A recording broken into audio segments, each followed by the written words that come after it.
Hello दोस्तों, नमस्कार। आज हम बात करेंगे इलेक्टोरल बॉन्ड की। एक वीडियो जो हमने बनाया था उसमें बताया था कि इलेक्टोरल बॉन्ड क्या है, कैसे कैसे इसका काम हुआ।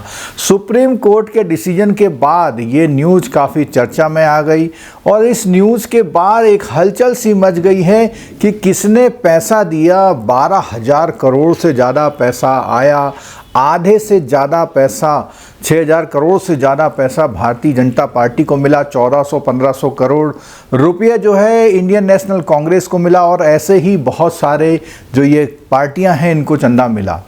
सुप्रीम कोर्ट ने जब डिसीजन दिया था पिटीशन पर कि इस एसबीआई को कि आप ये डिटेल दें, तो एसबीआई पहुंच गया था सुप्रीम कोर्ट की साहब ये डिटेल बनाने में हमें बहुत 120 दिन लगेंगे। तो वहाँ फटकार लगी थी और सुप्रीम कोर्ट ने कहा था आपके पास जो भी डेटा है कल तक 24 घंटे में दीजिए। इलेक्शन कमीशन ऑफ इंडिया को डेटा दिया गया। 2-3 दिन बाद इलेक्शन कमीशन ऑफ इंडिया ने इस लेटर के थ्रू ये बताया कि हमारी वेबसाइट में इस जगह पर ये डिटेल्स अवेलेबल है। अब वो डिटेल्स जब छानी गई तो 2 पीडीएफ फाइल जो है एसबीआई ने दी। और एसबीआई एक डिजिटली इनोवेटिव बैंक है, बहुत बड़ा बैंक है, जहां पर कंप्यूटराइजेशन की बात आज से 25 साल पहले से चल रही है। उस एसबीआई ने 3 कॉलम की लिस्ट दी किसने चंदा लिया, यानी कि तारीख, देने वाले का नाम और अमाउंट, और ऐसे ही लेने वाले में तारीख, लेने वाले का नाम और अमाउंट। क्या आपको ऐसा लगता है कि स्टेट बैंक ऑफ इंडिया या किसी भी बैंक में सिर्फ जब किसी से चंदा लिया जा रहा हो ये 3 फील्ड बताए गए हों? मैं नहीं मानता। कम से कम 32-35 फील्ड तो उस समय भरे गए होंगे जब कोई चंदा दे रहा होगा। ऐसे ही चंदा लेते समय कम से कम जिस बॉन्ड का चंदा पार्टी ले रही है उसका नंबर जरूर होगा। यानी दोनों ही लिस्ट में से चंदे का जो सीरियल नंबर था बॉन्ड का वो गायब है। इसका मतलब ये हुआ कि हम मिलान नहीं कर सकते। लेकिन फिर भी जो मीडिया है, जो बहुत लोग हैं, रिसर्च कर रहे हैं और कुछ बातें जो निकल के आई हैं वो बातें इस प्रकार से हैं। दोस्तों, अगर आप इस चैनल पे नए हैं तो प्लीज़ चैनल को सब्सक्राइब कर लीजिए, क्योंकि चैनल को सब्सक्राइब करने के बाद बेल आइकन दबाने के बाद आपको वीडियो के नोटिफिकेशन ऑटोमेटिकली मिल जाएंगे और ऐसे ही आगे आने वाले वीडियो भी आप तक आसानी से पहुंच जाएंगे। दोस्तों, इसका लिंक भी दोस्तों के साथ शेयर कर दीजिएगा। तो दोस्तों, हम बात कर रहे थे कि जब ये लिस्ट दी तो नहीं हम पता कर पाए, लेकिन फिर भी कुछ लोगों ने जो पता किया उसमें बड़े चौंकाने वाले नाम आए हैं। अधिकतर कंपनियां वो हैं जिन्होंने जब चंदा दिया था तो उसके कुछ समय बाद उनको या तो कोई बड़ा कॉन्ट्रैक्ट मिला या उनके ऊपर जो इनकम टैक्स और ईडी के छापे पड़ रहे थे वो छापे पड़ने बंद हो गए। 2 मुख्य बातें निकल के आई। अब इसमें सबसे ज़्यादा जो चंदा दिया, लिस्ट तो ये आप स्क्रीन पर देख सकते हैं। इसमें जो सबसे पहला नाम आ रहा है वो गेमिंग कंपनी है, लॉटरी कंपनी है, लॉटरी के जो किंग हैं उनके नाम से आती है।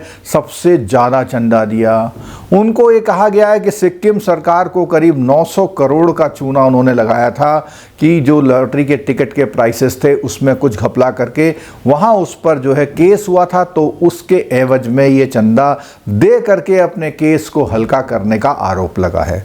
दूसरा बड़ा नाम आता है मेगा इंफ्रास्ट्रक्चर कंपनी का। दोस्तों, ये जो कंपनी है ये कंपनी जो है इंफ्रास्ट्रक्चर पे काम करती है और महाराष्ट्र में इसने जो है एक 14,000 करोड़ का कॉन्ट्रैक्ट, L&T कंपनी जो दुनिया की इंफ्रास्ट्रक्चर कंपनी है, बहुत बड़े बड़े काम करती है, तो उस कंपनी से छीना था, यानी कि इस कंपनी को मिला था। ये कंपनी जो है एक तो इंफ्रास्ट्रक्चर के नाम से और दूसरी एक है UP power distribution corporation limited. उस कंपनी ने भी कुछ चंदा दिया और दोनों कंपनी के मालिक रेड्डी साहब ही हैं। तो यानी दोनों को मिला के देख लें तो दूसरे नंबर पे कंपनी आती है। 1100 करोड़ के आसपास का चंदा दिया गया। उसके अलावा जो भी कंपनियां हैं सब कंपनियों पे या तो इनकम टैक्स या जैसे वेदांता ग्रुप है उसने भी चंदा दिया। यहाँ तक कि बड़े बड़े उद्योगपति, अगर बात करें भारती मित्तल जैसी कंपनी और बहुत सी ऐसी कंपनी है जिन्होंने अपनी लॉस की बैलेंस शीट दिखाई हुई है, अपने जो बैलेंस शीट में लॉस दिखाया हुआ, फिर भी जो है उसका जो है चंदा उन्होंने 300 करोड़ रुपए सरकार को दिया है। और सरकार जिसको चंदा मिला है, जो भी सरकार को चंदा मिला वो सरकारें हैं जहां पर या तो उनकी सरकार चल रही है, खासकर से जहां पे इलेक्शन आता है वहां पर चंदे की तेजी आ रखी है। क्योंकि ये जो डेटा है अप्रैल 2019 से लेकर के आगे का डेटा है, उससे पहले भी कुछ चंदा हुआ था, उसकी डिटेल्स नहीं दिए क्योंकि सुप्रीम कोर्ट ने आदेश 12 अप्रैल के बाद के चंदे का ही दिया था।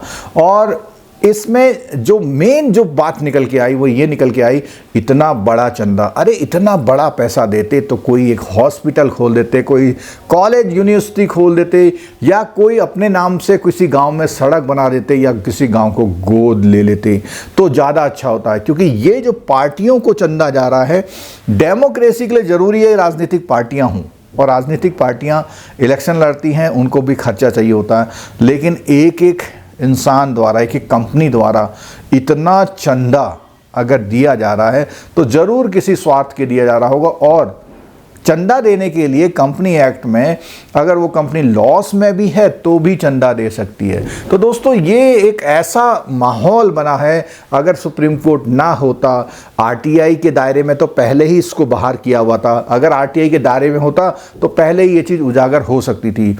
राजनीतिक पार्टियां, जो खासकर से रूलिंग पार्टी का ये कहना है कि जो ये चंदे में जो ब्लैक मनी लगती है उस चीज़ को वाइट करने का एक प्रोसेस था। बिल्कुल जी हाँ, ठीक है, ये इतना तो पता लग गया कि सुप्रीम कोर्ट ने कह दिया भाई बताओ, तो पता लग गया कि कितना पैसा कहाँ से आ रहा है और कहाँ गया है, लेकिन कब कब गया है इस बारे में भी बिल्कुल क्लियर कट जानकारी नहीं है।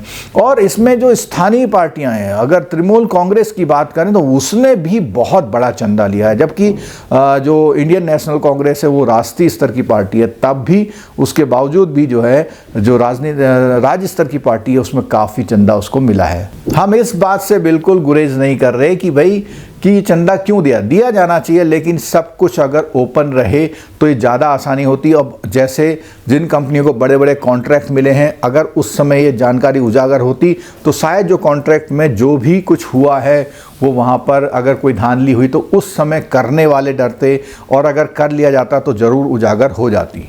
अलग अलग मीडिया हाउसेस अभी रिसर्च कर रहे हैं और बहुत सारी जो है चौंकाने वाली जानकारियां सामने आ सकती है। दोस्तों इसके बाद एक ब्रीफिंग वीडियो फिर हम बनाएंगे, तब तक के लिए इतनी जानकारी आप अपने पास रख लीजिए, और ऐसे ही और वीडियो के लिए चैनल को सब्सक्राइब कर लीजिएगा। दोस्तों मिलते हैं फिर अगली वीडियो में, तब तक के लिए नमस्कार, थैंक यू वेरी मच।